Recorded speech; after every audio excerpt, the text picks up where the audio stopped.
I'm Guy Solinsky with American Glass and Mirror in Prior Lake, Minnesota. You know, when I was younger, I saw a glass truck and it had a bumper sticker on it. Bumper sticker said, "Glazers score more." Well, ever since then, I knew I wanted to be a glazer.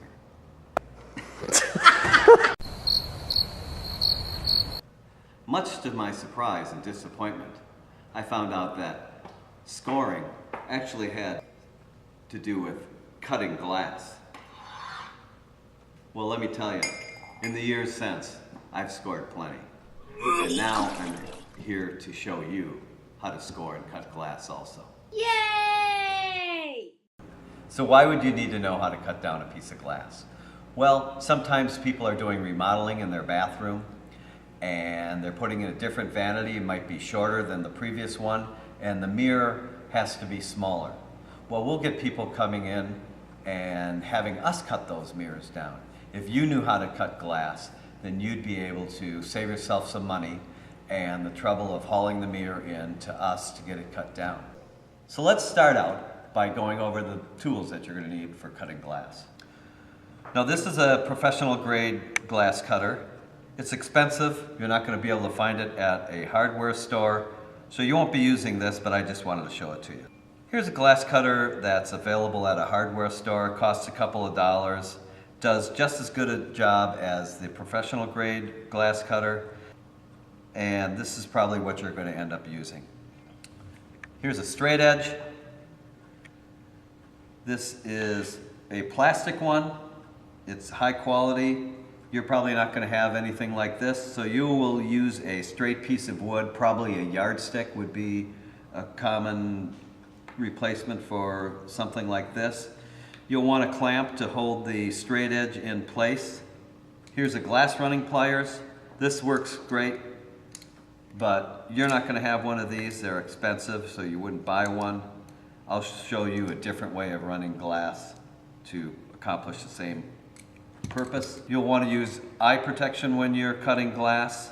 And then finally, you'll probably want some gloves to protect your hands, because I don't know if you knew this, but glass is sharp. So the first thing you're going to want to do when you cut down a piece of glass is to clean it up and check for scratches or any defects along the edges, chips, black marks, especially on a mirror, that you'll sometimes have some discoloration around the edges. And that's going to determine where you're going to make your cuts. So if you're cutting just a regular old piece of glass that's not a mirror, you need to make sure that the glass isn't tempered. You can't cut tempered glass. How do you find out if it's tempered or not? Well, it's going to have some writing in one of the corners. And the writing is quite often inconspicuous, so you have to sometimes lift it up and see if there's any writing on there, and it'll say tempered or safety glass or tough glass or something like that that'll indicate that it's tempered glass. Once you've determined that the glass isn't tempered, then you can go ahead and start cutting the glass. Well, hey, guess what? Just thought of a couple of things that you're going to need in addition to tools that I've already showed you. Obviously, you're going to need a tape measure. And it's really handy to have a marker to mark out your dimensions. Oh, here's another thing I forgot to mention that you're going to need. In a glass shop, we have glass cutting oil. You're not going to have that. So a good substitute is just a little bit of motor oil and a drop or two of turpentine. You don't need a lot, just enough to wet the bottom of that cup. And that'll help keep the glass cutter lubricated and actually helps keep the score from healing over. So let's say we want to cut this piece of glass down to 8 inches wide. We're just going to mark this out at 8 inches. And then we're going to line up our straight edge on those marks. We're going to line up the wheel of your glass cutter right over that mark, and then push the straight edge up next to your wheel. Let's see here, yeah, it's right there.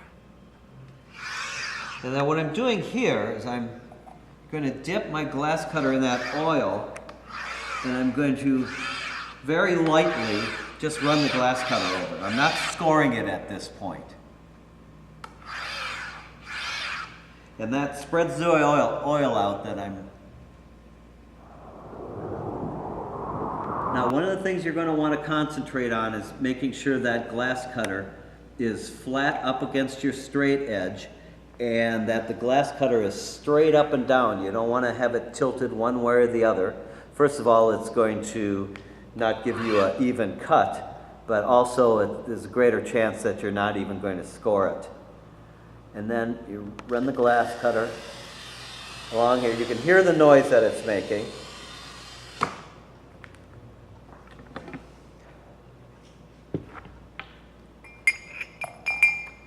And then what you can do with a piece of thin glass to run the crack out is just to bend it, and that's it. That's how you cut a thin piece of glass. So now what I'd like to do is talk to you more about the pressure that's needed when you're going to score the glass. As I mentioned before, if you press too hard, the score will heal over and you won't be able to run it out properly.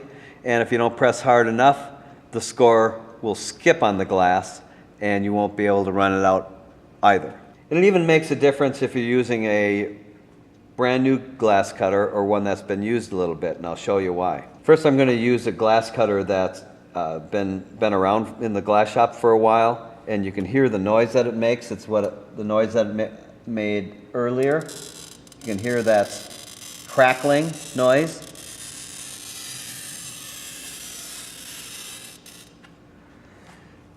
That's the noise you're looking for. However, when you have a new glass cutter, sometimes you won't hear that noise, and you'll still be running it.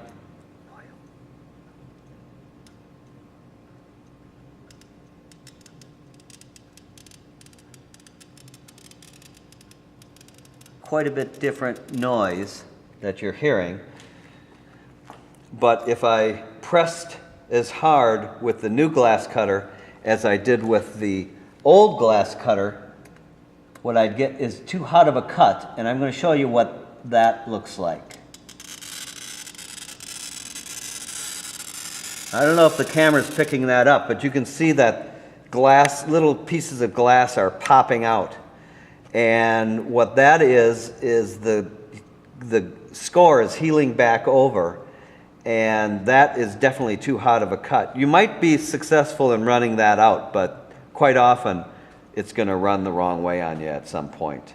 So you want to avoid that. With a new glass cutter, you're just pressing just hard enough so you can see that line. Now, of course, you're dipping it in oil, so it makes it a little more difficult. It's a really good idea to practice. If you're cutting a piece of glass and you're cutting 8 inches off, practice on those 8 inches that you're going to waste anyway, and get the feel for the glass cutter. And as you can see, the more you use it, the more you actually hear that sound. So that's a wrap up on how to cut. That's a wrap up on how to cut 1/8 inch or double strength glass. Our next video will be on cutting 1/4 inch glass.